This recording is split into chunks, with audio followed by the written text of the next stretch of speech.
José Bernardos es profesor de Historia Económica de la Universidad Nacional de Educación a Distancia. Y de todos nosotros es posiblemente el que ha dedicado más horas, al tema del abastecimiento de Madrid. Su tesis doctoral ya versó sobre el abastecimiento de carne, y después pues ha publicado un buen libro sobre el trigo castellano y abasto madrileño, además del carbón, además del trigo y además de la carne. También ha publicado algunos artículos sobre el abastecimiento de pescado y sobre la gestión, del combustible, del cual nos va a hablar a continuación. Buenas tardes. En realidad ya mis compañeros anteriormente han preparado buena parte del territorio, del desplazamiento, pero también han dicho la desigualdad en el consumo, y eso evidentemente ya insertaba factores sociales, políticos e institucionales. Evidentemente esto está condicionado todo por la gestión de un espacio que era muy específico. En primer lugar, el abasto se realiza en un espacio que es Madrid, que desde 1561, aparte de ser una ciudad, reúne las condiciones de ser sede de la monarquía, del aparato del gobierno de la monarquía, y en consecuencia hay una serie de datos específicos que condicionan la organización y la gestión del abastecimiento. En primer lugar, hasta la época de la liberalización en el siglo XIX, el sistema político-institucional que regía el abastecimiento, no solamente en Madrid, sino en el antiguo régimen, en el contexto de las sociedades de antiguo régimen, era el principio de seguridad en la provisión. Es decir, las ciudades debían garantizar la protección del consumidor como un derecho que tenían de legitimidad frente al poder. Y por otro lado, en el caso de Madrid, pues regía además un hecho adicional que era un elemento estratégico, porque no podían las instituciones, los poderes públicos, arriesgarse a tener un conflicto derivado de problemas en el abastecimiento. Por tanto, además, había una especie de sobreprotección en un espacio como el espacio de Madrid. Y por otro lado, coexistía esta idea de protección del consumidor con la idea de la protección del recurso. Es decir, en determinados productos, y en concreto en el combustible y el carbón vegetal, había una idea de que junto a la protección del consumidor existía la protección del propio recurso. No podía ser esquilmado, no podía sobreexplotarse ese recurso, porque de alguna manera peligraba el abastecimiento futuro. Y en consecuencia había disposiciones que regulaban, de carácter normativo, que regulaban la protección para los montes, para los plantíos, para la renovación. Como decía Gonzalo anteriormente, había un sistema de rotación, de cuidado de esos montes para que se regeneraran y tuvieran la posibilidad de ser nuevamente explotados, con la posibilidad de abastecer regularmente a la ciudad. Eso hasta 1805.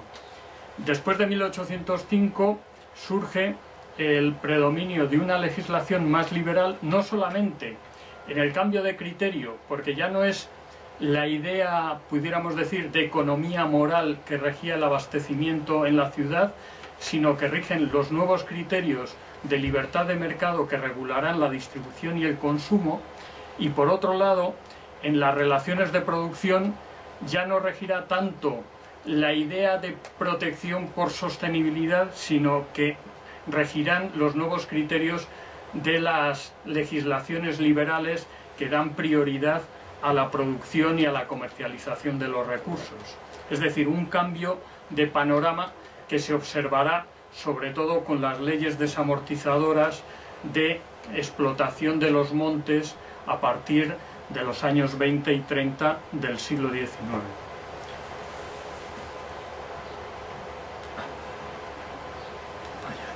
pasa? No sé si... En la gestión del abastecimiento de carbón hemos visto una serie de capítulos que simplemente voy a considerar y a recordar de nuevo. Es decir,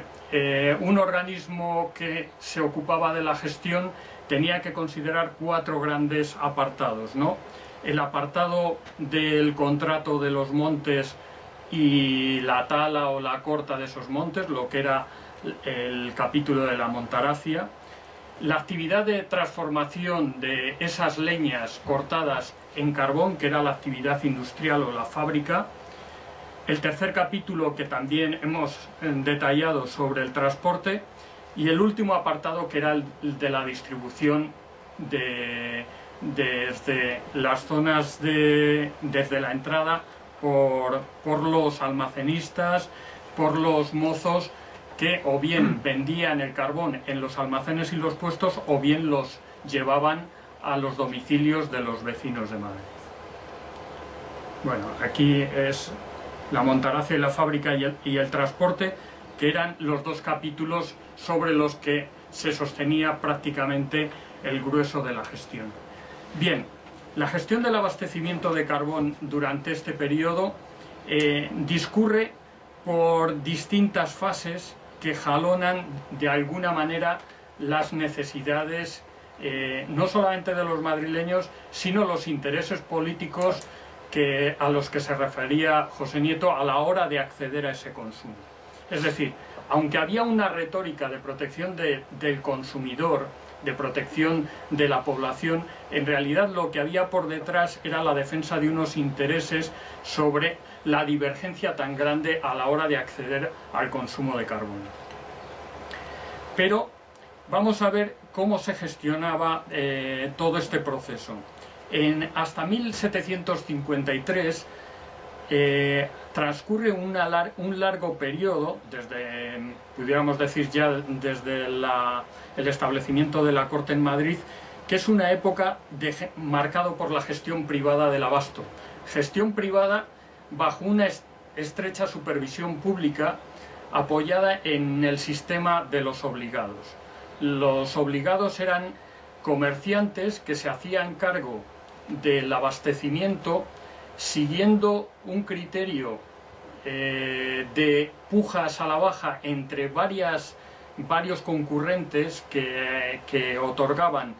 pujas a la baja del precio al que querían vender el carbón en el mercado a los consumidores, pero también cumpliendo una serie de requisitos de calidad y sobre todo cumpliendo con la idea básica de que esos obligados, esos comerciantes, tenían que suministrar el combustible necesario para la ciudad en un tiempo determinado. De ahí que quedaban, como su nombre indica, obligados mediante una escritura que formalizaban con el ayuntamiento para ocuparse del abastecimiento del carbón vegetal a Madrid. Esta gestión privada de los obligados luego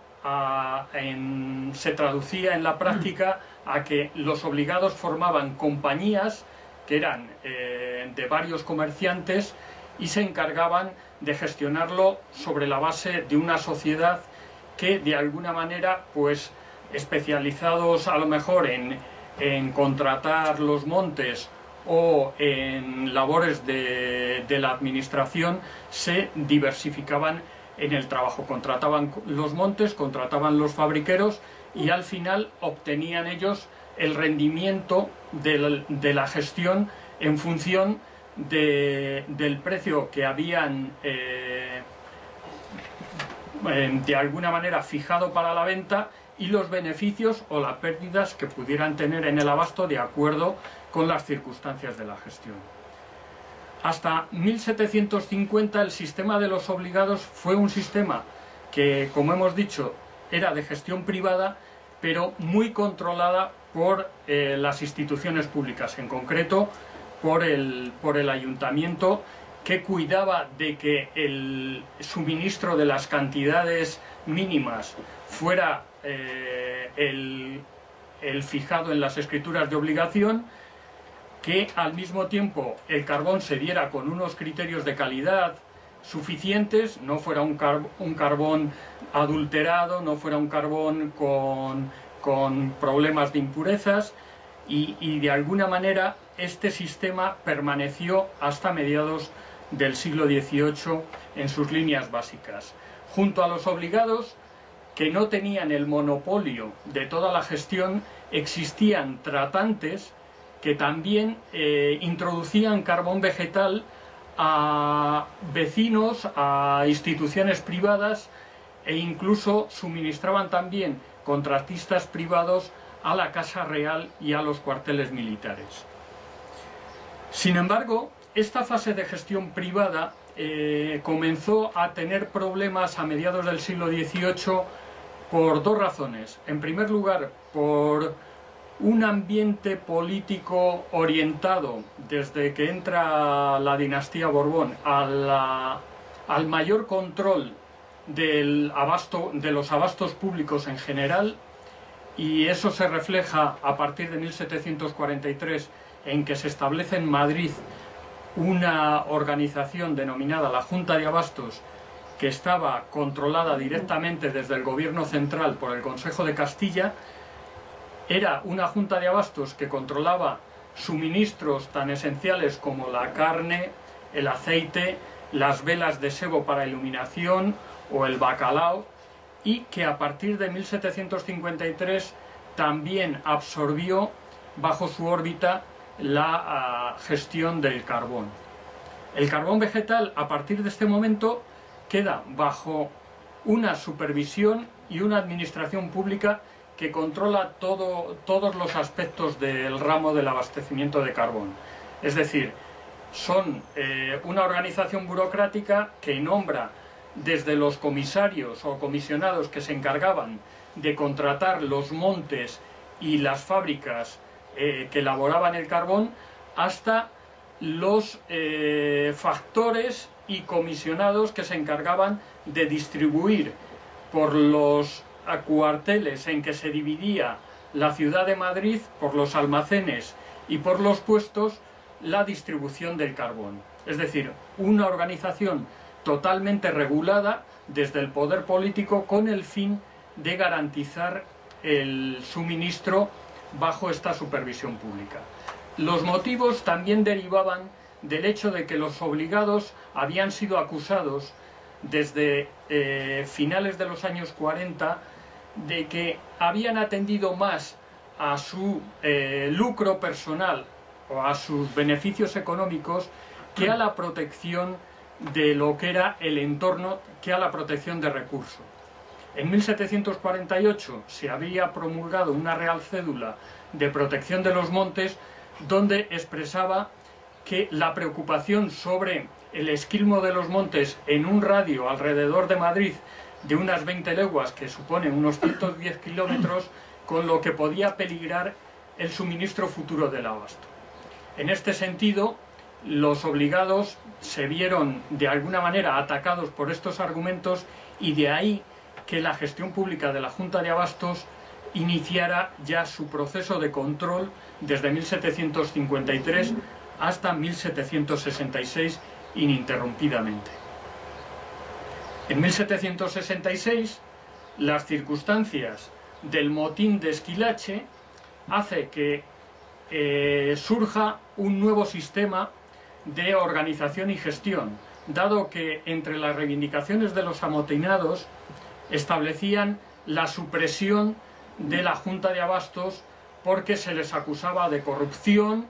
y de que no dejaba libertad al mercado, y por eso los precios se habían encarecido en los últimos años, provocando la subida de las subsistencias y generando lo que generaron en última instancia, que fueron las circunstancias del motín. Sin embargo, en 1766, tras el motín, se da una situación paradójica, porque hay una corriente en el Consejo de Castilla, en el gobierno central, que estaba por liberalizar el ramo de abastecimiento de los productos básicos, mientras que en el Ayuntamiento de Madrid había una gran oposición, y en parte del gobierno, para que se liberalizaran y continuaran sometidos a un sistema de supervisión y de gestión pública. Al final, esta situación paradójica y contradictoria se discutió enormemente durante un tiempo y dio lugar a una legislación en la que aparentemente daban entrada a gestores privados, a tratantes en la gestión de parte del abastecimiento, pero luego en la práctica quien se quedó con la administración de los principales abastos en la ciudad fue el ayuntamiento. A partir de 1766 el abasto de carbón vegetal y de otros queda bajo supervisión municipal y eran los responsables nombrados por el ayuntamiento quienes controlaban de nuevo la gestión de este ramo del abastecimiento. Este intervalo dura hasta 1786. En buena medida, las circunstancias del abasto provocan que durante los primeros años, hasta 1780 aproximadamente,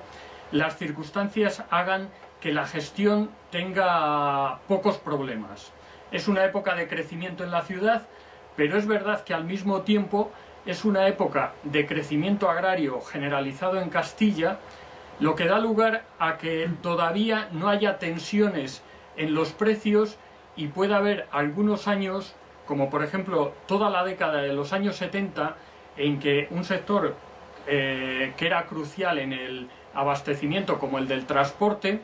no tenga problemas para suscribir contratas de varios años con el Ayuntamiento de Madrid para garantizar la estabilidad del suministro de carbón vegetal a precios bastante cómodos. De ahí que, como veremos luego, como vemos ahora en el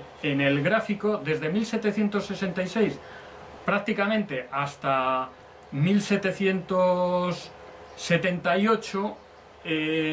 los balances de la gestión del abastecimiento de carbón son balances en algunos casos positivos y en otros casos levemente negativos, que hacen que durante todo este periodo haya una época, pudiéramos decir, de estabilidad. Sin embargo, a partir de 1779 se observa que las circunstancias cambian, provocado sobre todo porque la época de crecimiento, de coyuntura agraria, de crecimiento, empieza a distorsionar y a presionar sobre los recursos. Lo que se había hecho era que el crecimiento agrario, básicamente cerealista, se había hecho en algunos casos a costa de montes y zonas dedicadas a la explotación forestal, es decir, a la producción que en definitiva podía ir al suministro de carbón, y por otro lado se observa que el crecimiento urbano madrileño también hace que la demanda aumente y presione sobre la demanda de una mayor cantidad de recursos. Esto, unido a circunstancias coyunturales como una escasa cosecha en 1779 y una gran mortandad de ganado, hace que se empiece a fracturar esta estabilidad que se había dado en los años 70, y a partir de los años 80 cambia radicalmente la coyuntura y el abastecimiento, los balances de la gestión municipal comienzan a ser casi sistemáticamente negativos hasta 1785. Estos balances negativos se observa que coinciden con una tendencia muy estable de los precios, que se observa que en el carbón tienen una línea prácticamente horizontal, mientras que hay una tendencia de los precios de las subsistencias, del resto de las subsistencias, que comienza a ser alcista. Esto, evidentemente, traducido a costes, hacía que los costes de la gestión del abasto fueran anualmente superiores frente a un nivel de precios que, como ha dicho antes mi compañero, garantizaban la subsistencia y el aprovisionamiento del abastecimiento a precios muy bajos, que eso beneficiaba sobre todo a los grandes consumidores, pero el resto de la población de alguna manera se veía también sometido a alzas de otros precios de subsistencia que iban encareciendo su cesta de la compra, su nivel de vida. Sin embargo, los balances negativos repercutían sobre todo sobre las arcas públicas, que en definitiva luego tenían que ser de alguna manera financiadas a través de los recursos de la Real Hacienda o los recursos del Ayuntamiento, cuya base impositiva estaban basados en impuestos indirectos sobre productos básicos de consumo, es decir, que repercutirían negativamente precisamente sobre la mayor parte de los consumidores madrileños. De ahí que este balance progresivamente negativo al final derivó en una quiebra de la gestión municipal y la irrupción durante estos años que tenemos aquí de la compañía de los 5 gremios mayores, que antes había hablado mi compañero José Nieto de ella, que era una organización privilegiada de comerciantes en Madrid con una gran capacidad económica, que hasta entonces había supervisado la tesorería del abasto público de carbón y ahora se encarga directamente de la gestión. Esta gestión lo que hace durante la época de los 5 gremios mayores es intentar obtener privilegios a la hora de abastecer a la capital, pues a la hora de embargar medios de transporte, a la hora de fijar criterios de monopolio en el resto de los partícipes, de los tratantes, y a pesar de esos privilegios que obtiene, no logra invertir la coyuntura y el balance de la gestión, y se observa que el balance del periodo es sistemáticamente, no tenemos datos año por año, pero observamos que durante toda su gestión el balance es totalmente negativo. De ahí que los 5 gremios, a partir de 1794, dejen de nuevo la gestión bajo la administración pública. Administración pública que en principio, perdonad, pero ya voy acabando, en principio corrió a cargo del ayuntamiento hasta 1797, que ven que hay una quiebra enorme derivada de un año especialmente grave y básicamente ocasionado por circunstancias climáticas que hacen que los transportes se distorsionen y hagan que el suministro tenga que ser fundamentalmente en invierno. Y a partir de esta época, de 1798, corren bajo una organización ya gubernamental, que es la Real Dirección de Abastos. La Real Dirección de Abastos, que correrá con el abasto con el suministro de carbón vegetal hasta 1805, noviembre de 1805, en que se decreta la liberalización finalmente del abastecimiento de carbón. A partir de este momento serán los tratantes y comerciantes privados los que se responsabilizan de gestionar de forma descentralizada la gestión del carbón en el resto del periodo estudiado hasta 1850, que es nuestro periodo de estudio.